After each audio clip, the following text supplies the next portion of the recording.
I think the tricky thing with Dems right now is the establishment Democrats have nothing to offer. And the American people know that. Dems are walking into Congress with one hand over their asshole. They one are. hand, okay. They are. Walking into they walking in the government one hand over their asshole because they getting fucked at every turn. Lindsey Graham is right there, bro. Lindsey's like, finally. No, but like the established ones really just have nothing to offer the American people. The new Democrats, right? The Zoran Mamdanis, the AOCs, and then Bernie, the guy who has been spearheaded this movement, they have something to offer. And the reason I know that they have something to offer is they don't talk about Trump constantly. All Mamdani talks about New York. He talks about what he wants to do with New York. Like his ideas or hate his ideas, that's fine. You can be critical of someone's ideas. This is America. But he actually has something to offer. He believes he has something to offer people. He goes, hey, we're going to do things to help your life. The establishment Democrats, this is kind of what I realized. I was like, oh, they got nothing to offer. So the only thing they could do is go, he's bad. Look how bad he is. I watched him on CNN. He did an interview with Aaron Burnett the other day, and it was a good interview. And yes, he was just dropping what he wanted to do, all his policies. And they asked him about Trump calling him a communist. Yeah. And he didn't even stay on that too long. Bro, think about it. Think about you're a restaurant, right? How do you promote people to come into your restaurant? Do you say, yo, all those other restaurants are horrible. You don't want to eat there. Their food is bad. Or do you talk about how delicious your food is? Yeah. If you got good food, tell me about it. Yeah. But if you got nothing to sell, then all you can do is slander the opposition. A double-minded man. He is unstable in every way possible, unhinged and unhealthy. The idea of describing the American people as enemies from within is clearly not just a sign of authoritarianism. He has totally imbibed the full spirit of tyranny. And our cities are not training ground for the military. In fact, even the notion to suggest that the brave women and men who sign up to serve this country, to fight terrorism around the globe, to protect our way of existence, turning neighbors on their own neighbors is not only unconstitutional, it is reprehensible. You just announced the official civil rights investigation into the Portland Police Bureau. What can you tell us about your investigation thus far? Well, thank you for having me today. And this is indeed the type of rapid response that Americans have gotten used to from our Department of Justice under Pam Bondi. She called me this morning about this. I'd already been following the case, and within a couple of hours, we'd opened up our investigation. So here's the background. The Portland Police Department has absolutely failed to protect the people of Portland going back well over a decade. They've been in the crosshairs of the United States Department of Justice dating back to 2010. A federal consent decree was actually issued against Portland's police department in 2012. They tried to delay it by a couple of years, but it went into effect 11 years ago in 2014. Since that time, as we've all seen on the television, there have been numerous riots with Antifa over the last 5 years. And while Portland was temporarily sort of in the about to get out of the consent decree phase, because of its failure to properly arrest people, document what was happening on the streets, keep people safe, they haven't gotten out from under the consent decree. So what we're doing today is actually under the purview of an existing federal consent decree over bad police practices. And we issued a very detailed letter this morning demanding to know why a journalist was arrested, why a second journalist, Katie Daviscourt, who was viciously assaulted earlier this week, where the police had the assailants temporarily in custody and let them go and did nothing about it. Why does it seem like the Portland police are actually working for Antifa as opposed to the people of Portland? Nick, tell us what happened exactly. Man, it's crazy. The entire day has been crazy. I mean, it's still the same day as yesterday for me because I've been up all night because I was stuffed in a jail. And the jail here in Portland, weirdly empty because they don't actually arrest criminals around here. Just people like me that, report on what's actually going on the ground out here. I am next to the ICE facility. I'm on federal property right now, and Portland police won't dare step foot on federal property, as we know. But, Joey, we know that these Antifa thugs hate to be filmed in general. They hate it even more when you film them while they're screaming and crying because they were just maced, because they effed around and found out by pushing federal agents.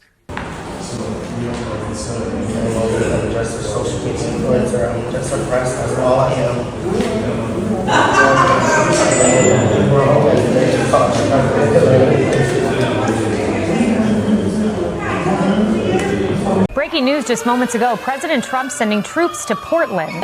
This is what we have to say to you.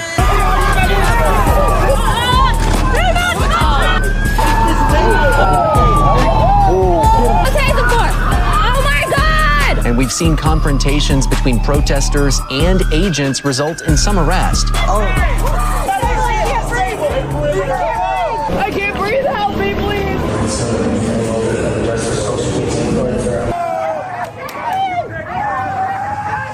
You support them? Hey, do you support them? I love them. Oh, I love them too. Here, right here. Fist bump. Yeah. See, he's a believer. These are the big boys. These are the real men. I want these little push. Don't you? Hey, it's okay. Hey. You just hit It's okay. me. It's okay. It's okay. It's okay. It's all right. That's all right, sweetie. Yeah. It's okay. It's okay. It's okay. Come on. Come on. I got you. Let's go. I got you. What's your name? Jennifer. Jennifer, you're so awesome. Oh my gosh, I love you, Jennifer. Guys, look at Jennifer. We don't live in Mexico. We live in the Oh, United States. shoot. Red, white, and blue. Not green, orange, and red. I love how Jennifer decided to down a bottle of Jack Daniels just to go bark at Antifa. The original person from here. You're the f***ing immigrant from Europe. She's original people from here. You're the immigrant. Oh my god, I love the speech impediment on this non-binary Antifa wizard who can't pronounce his R's. You're the f***ing immigrant from Europe. That's how you know he isn't racist. He can't even pronounce the N-word. You gotta strut like you mean it. And I think it's very important for me to at least bring this up. The Medicare annual enrollment period is now here, and you know what that means, right? There's plenty of seniors out there that are going to feel confused when it comes to picking the right plan that fits their needs. And guess what? Well, these brokers out here are praying for that, because that means they're going to make more money and then give you a plan that really doesn't work for you. It doesn't matter whether you're on Medicare or you're about to get on it. Wouldn't it make sense to speak to a trusted advisor? That's why I'm encouraging you to call Chapter today. In under 20 minutes, which is completely free, by the way, they'll show you every single plan out there, compare them with you, and then recommend the one that fits your situation. And get this. And actually, I'm going to read this one to you so I get it right, okay? Because this one's huge. Sarah, who listens to my show all the time, she wrote in to say that Chapter found her a new prescription plan that saves her $2,200 every single year. And yes, folks, Chapter is also on record for saving seniors $1,100 on average per year just on Medicare costs alone. So the bottom line is, don't gamble with your Medicare plans. Call Chapter today at 270-467-2426. Again, that number is 270-467-2426 to talk to a trusted advisor today. You know, they're not as tough as they want you to believe that they are. And so, you know, the last thing they want is for somebody like me to film them while they're crying with mace in their eyes. So, unfortunately for them, I have a First Amendment right as an American citizen. I can film them in public on the sidewalk, and there's nothing they can do about it. So that's why they broke down. I wouldn't go away. I wouldn't stop filming them. And so they got violent and aggressive, and they started punching me. They broke my camera. Yeah. And somehow that's criminal on my part. Haven't figured that part out yet. You know, Nick, a lot has been made about the fact that you were kind of reporting on the police not responding. They were burning American flags, getting, I don't know, antsy, I guess. You were just reporting on the police and kind of what you would say is not being lax about it. Then all of a sudden you get arrested. Now I know there's a tussle there, and if we watch football, it's the guy that shoves last that gets the flag called on him. What is your perspective on this? Do you think that the police knew who you were, arrested you because of it, or do you think that you were just the last one kind of swinging there and that's why they grabbed you? Well, considering the fact that that they don't arrest anybody here ever, especially, down here you saw Katie Davis court with that black eye that she got. The police followed the assailant and did nothing. They just let them go, right? Now all of a sudden they change it when I'm here, when a conservative journalist is on the ground, exposing what's actually going on. Is that just a coincidence? How did that just happen all of a sudden? I mean, it's, I don't really think it is a coincidence, unfortunately, Joey, but, because I didn't have very, glowing reviews for them on Laura's show last night when I was here. And, it took them over an hour to figure out what the charge was. They arrested me. They put me in the back of the police car. We parked on the side of the road for a while. And then after about an hour, they're like, okay, yeah, we'll charge him with disorderly conduct. So, which is, if what I was doing is disorderly, what do you call people with megaphones at 3:00 in the morning, lighting fires in the middle of the street? What is that? Did you notice when the police got there, were the protesters, were they pointing their ire at all police, at the local police as well, or did they keep it on ice? Like, did you see any type of, I don't know if it's relationship, or did the protesters say, oh, they're on our side, let's keep it pushing towards ice, or describe some of that to us? My point is, they're the ones who crossed all of these norms. Right? Like, it's amazing. Like the Wall Street Journal of all places tweeted out that the Trump administration's indictment of Comey was unprecedented. Oh, really? Unprecedented? In what way? The fact that he has a particular title that hasn't been indicted before? You guys, the left crossed the unprecedented bridge they first. Did, but had not Joe, just with Trump, but all of his top aides who actually served prison time. Yeah, but we all everyone at this table criticized. Yeah, you that guys stuff. aren't hypocrites. We were on your show criticizing it for 4 years. The unprecedented dimension here is that the president of the United States publicly, and then deleted it, although he would later restate it. We look weak.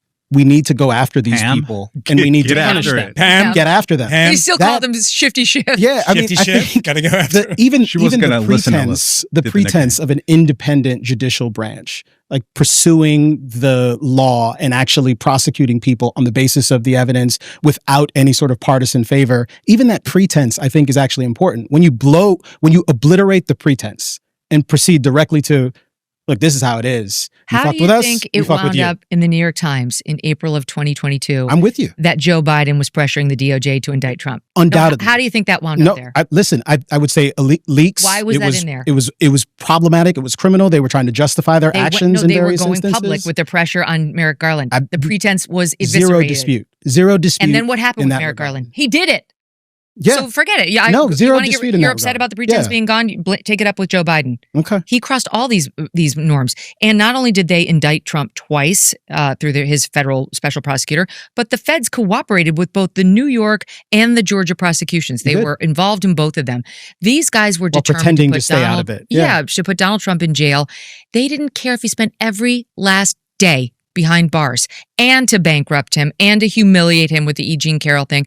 They couldn't have cared less. And not just him, but Roger Stone, who he had the same charges that James Comey did. The FBI showed up at his house at 6 a.m. to arrest him. Guess what? The New York Times was there. CNN was there on the Roger Stone. The FBI came at 6. CNN was there at 6:04. Oh, we just got lucky. We didn't, just like we got lucky with the Mar-a-Lago raid. Geez, sometimes you just have a sixth sense for it. But James Comey, have you seen a perp walk of him? Did the FBI raid his house and humiliate him?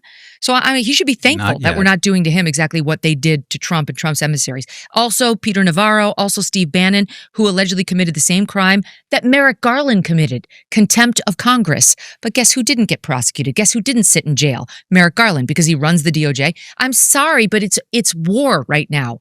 It's war, not in the ideally firing sense. I mean, we have had our people get shot, but these are policy wars and a war for the soul of the country. And I firmly believe now, and I'm pretty moderate in my politics, that if we don't fight fire with fire, we'll lose. That has to be pretty dispiriting. That then you're like, well, I got to be hotter to win this case. Yeah, I got to be fuckable is the word. So what we did is I had a talk show, a TV talk show in 1996. I went through some of the shows, took screenshots of my hair cut in a bob, and then I found the hairdresser and the makeup person who made me look like that in 1996. She came every day to trial, did my hair and makeup exactly like it was in 1996. I wore the exact same clothes I wore in 1996, the exact clothes. Yeah, they're back. It's back in trend. Yeah. Oh, I don't have a book here, but the thing I'm wearing on the cover, I bought it at Bergdorf's in 1993. So Wow. that's the kind of, and I didn't look like I looked in 96, but I looked like somebody who could have looked like somebody in 96. And it was enough. It was enough. So it was a trick. District, that doesn't make you annoyed? That doesn't, your feminist juices don't start flowing over that? Like, Yeah, so they really don't seem to have any ill will toward the Portland police, but why would they? The Portland police have been running cover for them for years now.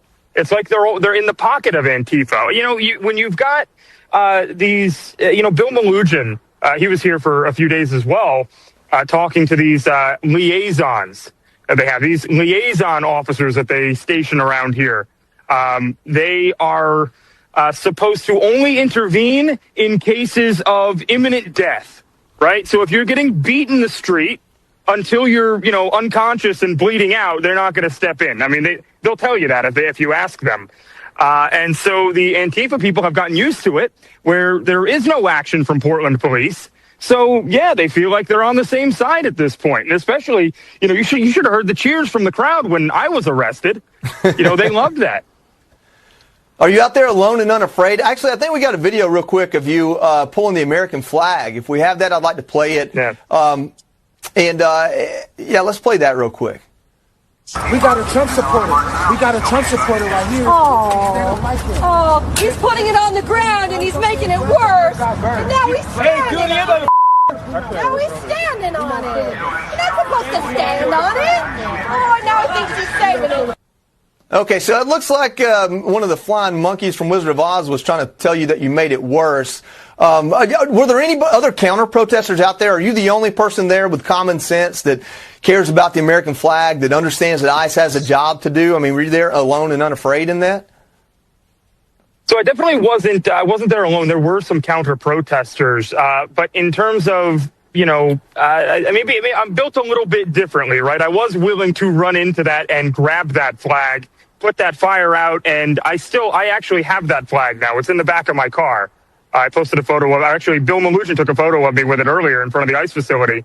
And I still have it. I'm going to bring it home with me. And I'll, cherish it the way that it should be cherished. These people, they hate our country. They hate our flag. They hate everything that we're about. I'm telling you right now, Joey, this place doesn't feel like the United States of America anymore. It feels like a third world communist country. And that's the way that the government out here treats the citizens as well. I mean, people like me are not welcome here by the government. They literally threw me in jail. They want to intimidate us into shutting up and going away and not coming here. Because, it's pretty obvious to the American people. When you show them what's actually going on here on the ground, this is like a 90-10 issue. Well, 90% of people would not support what's going on here. I mean, I guess you got into a tussle there later on, but they didn't give much of a fight when you grabbed the flag. At least you're able to do that. I had a friend call and ask me, Kevin, do you see yourself ever going out there and getting involved in the street? Maybe not necessarily going up against directly Antifa, but maybe some street interviews and conversations and Charlie Kirk style debates. And I had to be honest with him and tell him the truth. And the truth is that things have changed so much and so drastically that it's almost unrecognizable. The conversation quickly shifted to, I want to move away from where I am. And they didn't live in Portland, Oregon, but they definitely lived in an area that could potentially become a hot spot, similar to what they're seeing go down, which is flooding the internet right now. And, it's definitely playing into feeding the need for the fatigue that is the chaos and the counter. And, it's a new form of divisive, violent rhetoric that, is less blatant, but far more, overwhelming in volume, as it's just, you can't escape it. You can't get away from it unless physically you remove yourself, for which the question was, what's it like down there in Florida? Can you give me any recommendations on places I should look and places I should go, neighborhoods I should consider? And this is from all angles, all perspectives. This could be from the ICE sanctuary city perspective. This could be from the Antifa violence and lawlessness perspective. This could be from the New York Mamdani socialist perspective. And I'm not the only one experiencing this. I know that to be a fact. Real estate in Palm Beach, Florida, booming in the wake of Zoran Mandami's endorsement from Governor Kathy Hochul. Luxury realtor Margit Brandt joins me now. Margit, are you seeing bidding wars for high-end property? And if you are, is it because of Mandami? Thank you for having me, Stuart. I would say right now, if I could use one word to describe Palm Beach, it's momentum. And there's no doubt that Zoran Mamdani is our #1 salesperson. On a personal level, this may be an unpopular opinion, but I would love nothing more if Cuomo won. I think it would be a safer New York City and a safer America. But I'm talking to a lot of smart people that are saying that Zoran Mamdani has a clear lead here. And you have to look at it at a high level. Palm Beach is a very small island. We only have 2,500 single-family homes. Only a few hundred of those are on the water. And generally, people are super happy in their homes and they don't want to sell. So that's created in Palm Beach a somewhat tight market and a seller's market, which is nothing new to Palm Beach. It's a small island with limited inventory. And then when you add in what's happening in New York right now, I mean, we've been a part of 2 bidding wars in the last 2 weeks where there were not 2 bidders, but 3 bidders, and best and final by 5 p.m. kind of thing, where 2 people left disappointed. And that's the kind of thing we really haven't seen since COVID. And there's for sure been increased momentum since Mamdani's rise in the betting markets. Everyone's thinking that he's going to win. Oh, yes. Everybody thinks he's going to win. Just about everybody, that's true. Now, Redfin reports that luxury home sales nationwide, I guess that's $1 million or more, luxury home sales nationwide, this is, dropped 0.7% in the last 3 months. What are you seeing in South Florida? You're not seeing a decline in luxury home sales down there, are you? No, absolutely not. And I can't speak for Miami, but I can speak for Palm Beach and West Palm Beach. What sets us apart is we have an influx of capital being thrown in. So whether it's Class A office space, state-of-the-art schools, we have 2,000 new condos. And if you look at the billions of dollars that's being thrown in by Related Ross, Jeff Green, we have organic momentum in Palm Beach, and we have the infrastructure to support it. So Palm Beach, we've absolutely not seen any of that. So when customers and potential home buyers, they call you up, and maybe they're from New York or, from New York, do they mention Mandami? Do they actually say, oh, we're really worried about what's going on up here. What do you got down there? Do they say that? It's a good question, Stuart. So we've seen a range of reactions to this, everything from denial to panic that we want a house now, or hedging our bets. So we've seen quite a few of our New York City clientele just saying, just in case this guy wins, I want to have a place, an eject button, if you will, right? That I can just hop on a flight, come to my Palm Beach home. So we've seen a range of emotions here. I think none of us are really going to know what happens. We have about a month till the election. Yeah. But the betting markets typically are correct, and I'm talking to a lot of smart people that are aware, and it's looking positive for him, unfortunately. Yeah, he wins. Margit, thanks very much for joining us this morning. We'll see you anytime you like. Come back soon. Thank you. Thanks so much for having me. Sure thing.